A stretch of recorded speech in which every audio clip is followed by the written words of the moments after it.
दोस्तों शायद आप में से कोई ऐसा होगा कि जो इन फैंटेसी गेमिंग ऐप्स के इन एड्स को ना देखा हो, जिसमें आपके फेवरेट प्लेयर दिन में 20 बार आके कहते हैं कि अरे भाई जाओ ड्रीम 11 पे टीम बनाओ, लाखों और करोड़ों कमाओ। अरे यूट्यूब पे वीडियो क्या देख रहे हो, हटो मैं देख लेता हूँ, तुम बस जाओ ड्रीम 11 पे टीम बनाओ। और आप बात को सच मान लेते हैं क्योंकि ये बात आपके किसी फेवरेट प्लेयर ने कही रहती है।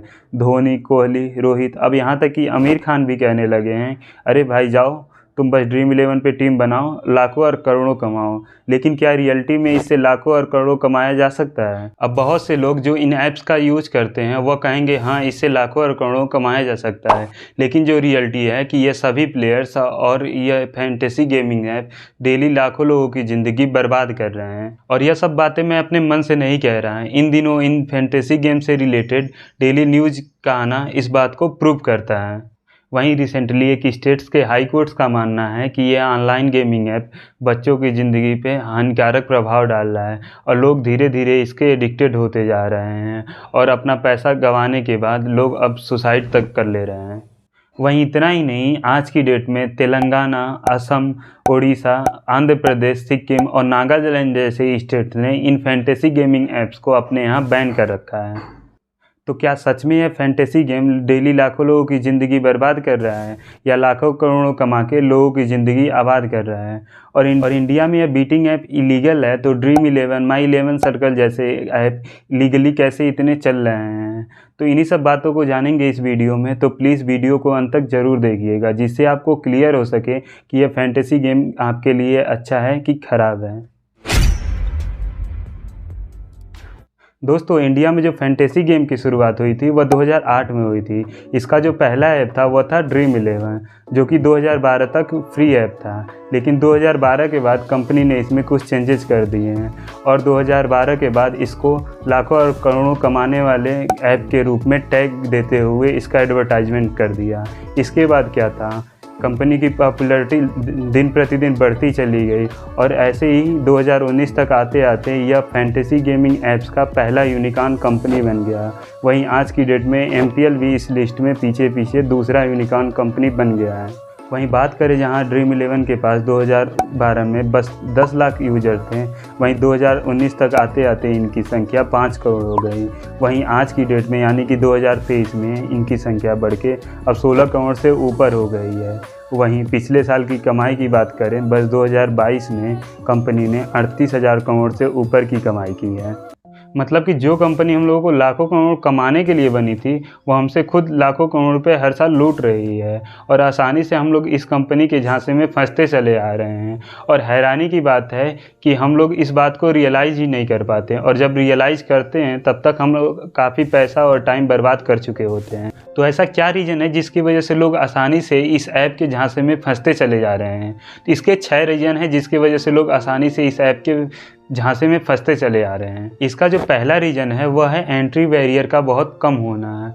इस गेम को खेलने के लिए बस आपको एक मोबाइल और आपके मोबाइल में इंटरनेट और बस 50 रुपये चाहिए, इसके बाद आपका गेम शुरू हो जाता है।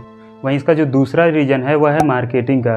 ड्रीम 11 जिसका रेवेन्यू 4000 करोड़ से ऊपर है वह बस 6 करोड़ रुपये प्रतिदिन का खर्च करती है अपने एडवर्टाइजमेंट पे और इसके लिए वह ऐसे प्लेयर को चुनती है जिनको हम भगवान समझते हैं, यानी कि जो हमारा फेवरेट प्लेयर होता है। तीसरा जो रीज़न है वह है खुद का इमोशन। यहाँ इंडिया में सबको लगता है कि सबसे ज़्यादा क्रिकेट की नॉलेज उन्हीं को है। यहाँ तो लोग सचिन को खेलता देख के कहते हैं अरे ये आगे से क्यों खेल दिया, थोड़ा पीछे से खेलना चाहिए था। भले ही अपने कभी ग्राउंड में ना उतरे हों लेकिन उनको लगता है कि सबसे ज़्यादा नॉलेज क्रिकेट को उन्हीं को है।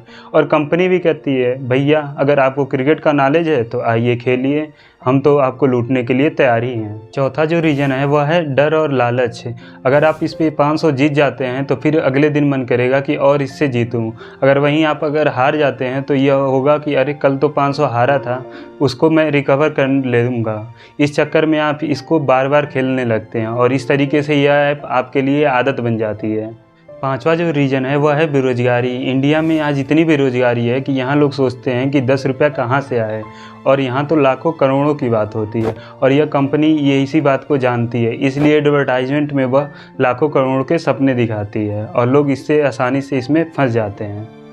छठा जो रीज़न है वह है डोपामीन। यह एक ऐसा हार्मोन होता है जिसमें आपको किसी एक चीज़ की आदत लग जाती है तो वह बार बार उसकी डिमांड करता है, और यही इस ऐप की खासियत है। इसको जब आप खेलते हैं तो यह आपको पसंद आ जाता है और बार बार इसका मांग करने लगता है, और इस तरीके से आप इस ऐप से बाहर निकल नहीं पाते हैं। 3 तरीके से ये ऐप आपकी ज़िंदगी को बर्बाद कर सकता है। पहला है फाइनेंशियल लॉस।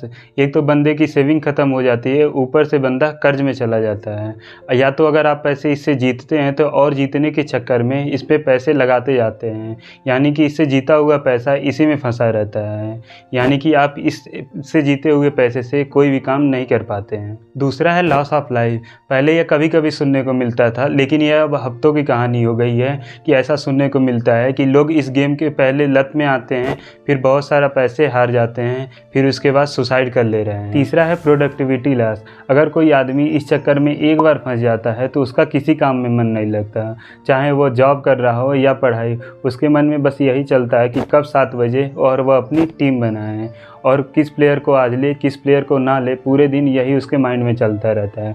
और इस तरीके से उसकी प्रोडक्टिविटी उसकी काम या उसकी पढ़ाई में कम होने लगती है, और जिस टाइम का वह यूज करके अपने काम को और अच्छा कर सकता था, अपने स्किल को सीख सकता था और उस स्किल के दम पे और पैसे कमा सकता था, वह उससे नहीं हो पाता है। अब आपके माइंड में आ रहा होगा कि इस गेम को खेलना सही है कि गलत है। अगर रियलिटी में बात किया जाए तो इस गेम के जीतने के जो चांसेज हैं वो बहुत कम हैं, और कंपनी का खुद मानना है ऑफिशियली कि वो उसके ऐप पे डेली 16 करोड़ से ऊपर लोग खेलते हैं। वहीं अगर बात करें बस 1000 रुपये जीतने से ऊपर वाले लोगों की, तो उनकी संख्या 0.01% से भी कम है। वहीं यहाँ कोई जीते चाहे हारे, यहाँ हर कॉन्टेस्ट में कंपनी का 15 से 20% कमीशन फिक्स होता है। तो यहाँ गेम खेलने से पहले एक बार माइंड में ज़रूर रखें, यहाँ पे आपके पैसे और टाइम बर्बाद होने के चांसेस ज़्यादा हैं। आशा करता हूँ कि आपको ये वीडियो काफ़ी वैल्यूएबल लगी होगी। अगर आपको वीडियो पसंद आई हो तो एक रिक्वेस्ट है, इसको दूसरों तक ज़रूर शेयर करें, जिससे कि ये मैसेज ज़्यादा से ज़्यादा लोगों तक पहुँच सके। और वीडियो को अंत तक देखने के लिए बहुत बहुत धन्यवाद।